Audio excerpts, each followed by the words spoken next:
Hey guys, continuing to break down the round of Gui Mendes with his black belt at his academy. They're going to start standing, and we're going to see his opponent attempt to pull straight to close guard. And Gui's going to immediately wedge his left knee in the middle, never allowing his opponent to actually close the guard and immobilize Gui's hips. Gui immediately moves into the long step, and just like in the other video, redirects with the leg drag to the other side. So he sees the guard pull coming, and he drives his left knee up through his opponent's legs. So he's establishing a frame and not allowing his opponent to close his guard around his hips and immobilize him. Now Gui can move immediately into his long step.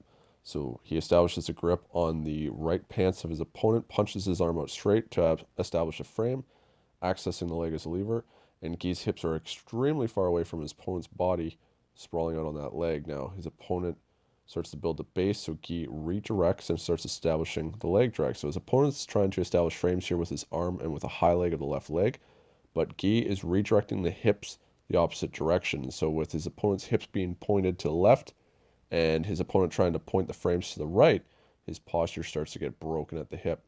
So his opponent reacts well and brings his hips around back into alignment by inverting. And so Gui lowers his hips here so that he can lock his opponent upright like this, so his opponent can't get his back and hips to the mat again. And Gui's going to establish control of the right leg and climbs up the upper body, establishing rotational control.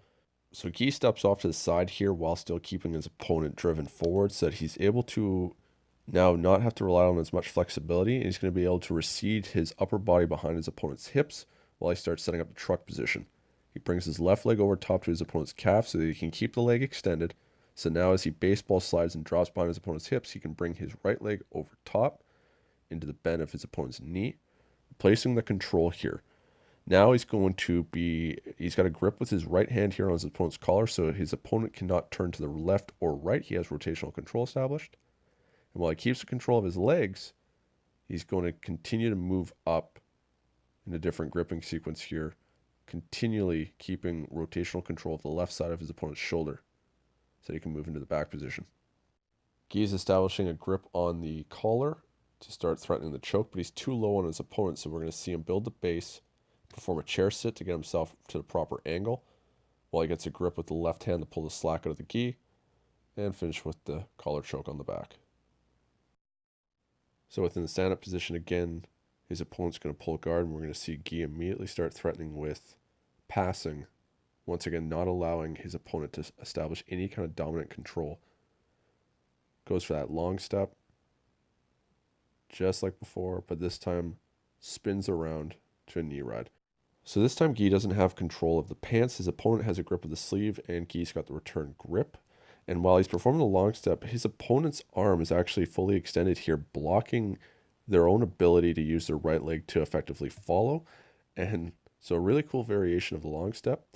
His opponent's trying to follow here with a bit of a spider guard grip with the grip of the sleeve and kicking his right leg into the elbow pit of Gui's arm. But because his grip is used for that, Gui is able to spin around to the knee ride, form a dominant angle that allows him to break the grip. His opponent does a good job rolling over and reestablishing guard. So now that he's back to guard passing, he's going to put a lot of pressure on the top right leg of his opponent, and his opponent's going to use that momentum to mobilize his hips and complete an inversion. He's looking to pin that left leg to the mat with his right leg with a shin staple, and he's trying to control this leg. He can either threaten with a toe hold, but his opponent's reacting and kicking the leg out. So in the same way we see Gui Mendes attack this position, Gui's going to be doing something similar here.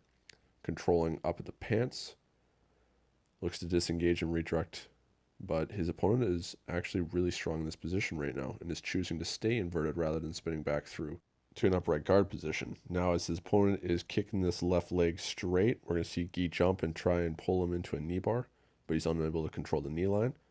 Now Gui's going to jump over his opponent's hips, threaten for the leg drag or for the berimbolo. As his opponent defends, he's going to bring his left leg over top of the knee and move through into side control. So here Gui's unable to get that leg out, so he brings his right shin in behind his opponent's knee, replaces that control with the left leg, and brings himself back up over top, but now pinning that top right leg down, so he's able to shut down his opponent's guard and land a side control.